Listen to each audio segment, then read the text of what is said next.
India TV YouTube channel को subscribe करें और बेल आइकन दबाएं।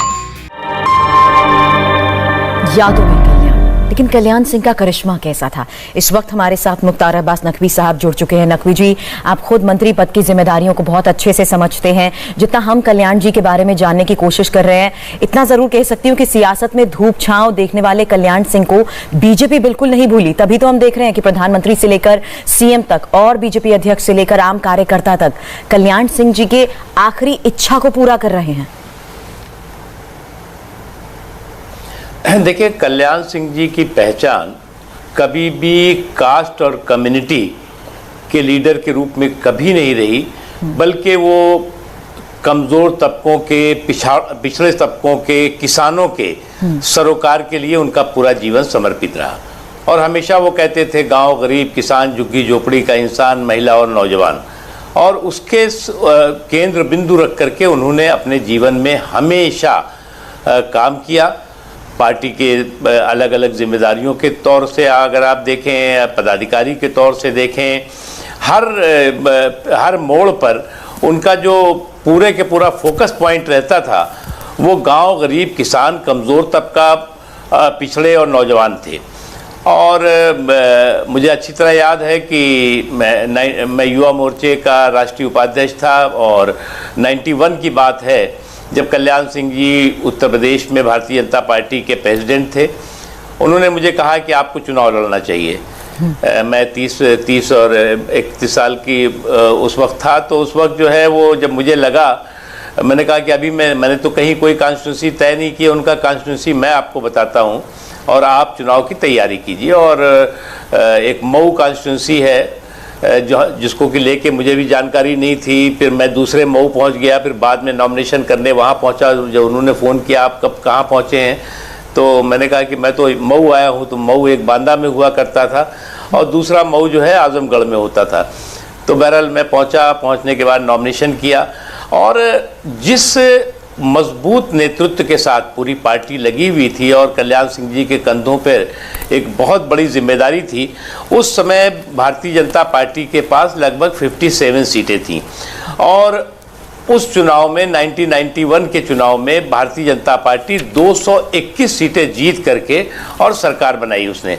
ये अपने आप में रिकॉर्ड था कि 57 से 221 सीट तक पहुंचना, वही उनका जो संकल्प था, गांव, गरीब, किसान, झुग्गी झोपड़ी का इंसान, महिला और नौजवान, उसका सशक्तिकरण और उसका एम्पावरमेंट उसका एक प्रमुख कारण था, और उसी कमिटमेंट के साथ वो काम करते रहे। लेकिन यही वजह भी रही है कि अधिकारी उनका बहुत सम्मान करते आए हैं, और उन्होंने अपनी पूरे राजनीतिक जीवन अपनी शर्तों पर जिया है, और जिस लिहाज से उन्होंने फैसले लिए हैं उसकी वजह से ही उनका कद पार्टी में बहुत बढ़ता गया। देखिए, कल्याण सिंह जी हमेशा कड़े और बड़े फैसलों के लिए जाने जाते रहे हैं। और हम लोग तो सुनते थे कि जब जनता पार्टी की सरकार थी तो उसमें वो स्वास्थ्य मंत्री हुआ करते थे। जनता पार्टी यानी कि इमरजेंसी के बाद जो सरकार बनी राम नरेश यादव जी के मुख्यमंत्री बनने के बाद, उसमें वो स्वास्थ्य मंत्री थे। स्वास्थ्य मंत्री के रूप में उन्होंने जो अपनी एक मजबूत पहचान और एक पकड़ प्रशासनिक ढांचे पे, स्वास्थ्य के क्षेत्र में खड़ी की, वो सभी लोगों को मालूम है। उसके बाद मुख्यमंत्री जब बने तो उन्होंने जिस तरह से अराजकता, माफिया, गुंडागर्दी, इससे जो उत्तर प्रदेश के लोग पीड़ित थे उससे लोगों को मुक्त कराया, मुक्ति दिलाई।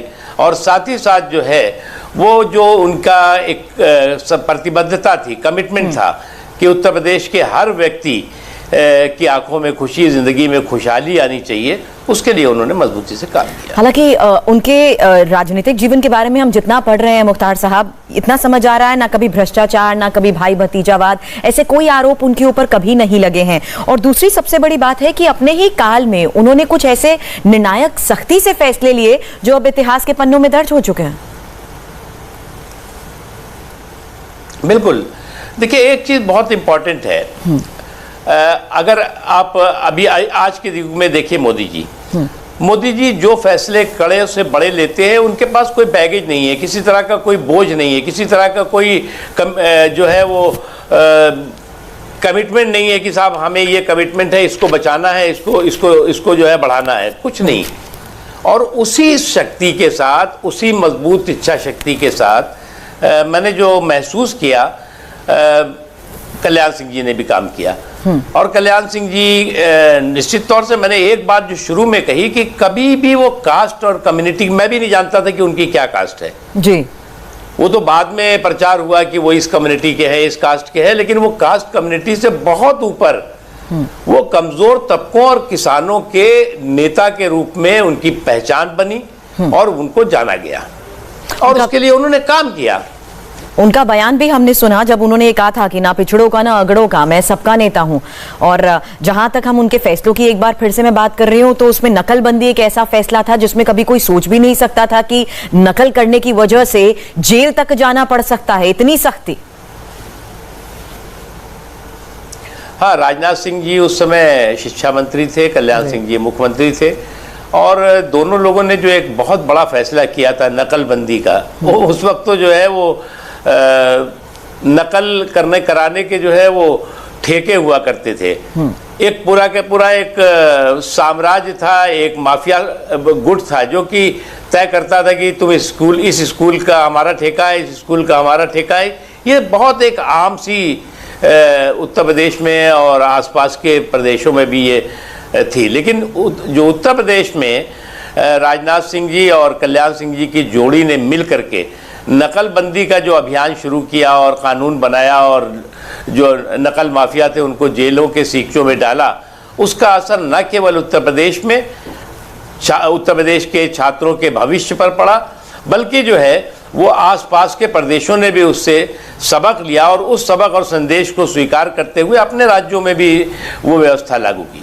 क्योंकि जब उनको आज याद किया जा रहा है तो ये भी कहा जा रहा है कि जन कल्याण के लिए उनका सबसे बड़ा योगदान रहा है। नकवी साहब, आप खुद केंद्रीय मंत्री हैं और ये जिम्मेदारियों को जो आप समझते हैं, आपने उन्हें जिम्मेदारियों को संभालते हुए, फैसले लेते हुए जब देखा है, और एक दिलचस्प बात आपने अभी बताई कि आपके राजनीतिक करियर को लेकर भी कहां से आपको चुनाव लड़ना है, इस बारे में भी उनके साथ आपकी शुरुआत हुई है। तो जब आप कभी कोई फैसले लेते हैं, इस तरह के अनुभव किस तरीके से काम आते हैं? तब बहुत असर करते हैं। देखिए, बहुत ही प्रभाव डालते हैं जब आप उन लोगों को जिनकी आपने उंगलियां पकड़ करके राजनीति की ऐसी जो है वो पगडंडियों पे चलना शुरू किया, राजनीति के उस उबड़ खाबड़ रास्तों पे चलना शुरू किया, तो उनकी तरफ जब देखते हैं आप, और उन्होंने जिस तरह से साफ गोई के साथ, सफाई के साथ, सुशासन के रास्ते को पर चले और बिना किसी उन पर किसी तरह का दाग लगे हुए वो इतनी ऊंचाइयों तक पहुँचे, तो निश्चित तौर से वो प्रेरणा बनते हैं। और वो न केवल भारतीय जनता पार्टी के लिए, बल्कि अगर मैं देखता हूँ तो कई राजनीतिक दल हैं, कई राजनीतिक दलों की सरकारें हैं जो कि ऐसे नेताओं से प्रेरणा लेती रही हैं और लेती हैं।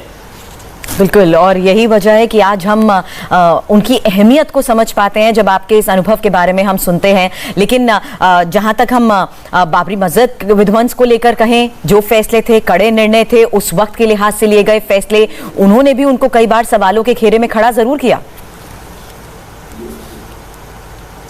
देखिए, ये भारतीय जनता पार्टी का कमिटमेंट था कि हम अयोध्या में राम जन्मभूमि पर राम मंदिर का निर्माण होना चाहिए और हम उसके लिए जो भी बाधाएं हैं दूर करने के लिए कमिटेड हैं। उससे पहले जिस तरह का ओछापन, जिस तरह से इस पूरे के पूरे प्रकरण को सांप्रदायिक तड़का लगाने की कोशिश करना, ये सभी लोगों ने देखा था। उनका केवल इतना ही कहना था कि हम निहत्थे कारसेवकों पे गोलियां नहीं चलाएंगे। और मैं तो मानता हूं कि उस समय उन्होंने इस देश को बहुत बड़े संकट से बचाया था, गोली ना चलवा करके।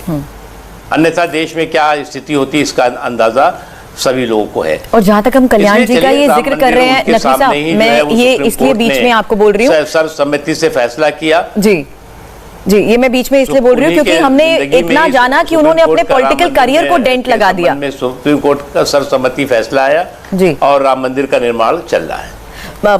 वो फैसले ऐसे थे जिसकी वजह से पॉलिटिकल करियर को उन्होंने डेंट लगा दिया, लेकिन राम के खिलाफ नहीं जाऊंगा, ये वो साफ कह चुके थे तब भी। उनको वो कमिटेड थे, बिल्कुल उसमें उन्होंने कोई चोरी चुप्पे चुप्पे कोई चीज़ नहीं की। वो एकदम कमिटेड थे, साफ गोई के साथ उन्होंने कहा, उन्होंने साफ गोई के साथ कहा कि भाई हम उस समय बल्कि सुप्रीम कोर्ट के एक एफिडेविट का भी जिक्र किया जाता रहा है, लेकिन उन्होंने बहुत साफ गोई से कहा कि हम निहत्थे लोगों पर गोलियां नहीं चलाएंगे। बिल्कुल, आपने हमें वक्त दिया नकवी साहब, उसके लिए बहुत बहुत शुक्रिया आपका। अनुभव हम जानना जरूर चाहते थे, जितना आज हम उन्हें याद कर रहे हैं, जितना हम उनके बारे में सुन रहे हैं। नमस्ते, मैं हूं मीनाक्षी जोशी। वीडियो और खबरों से अपडेट रहने के लिए India TV YouTube channel subscribe करें, बेल आइकन दबाना ना भूलें। जुड़े रहें इंडिया टीवी के साथ।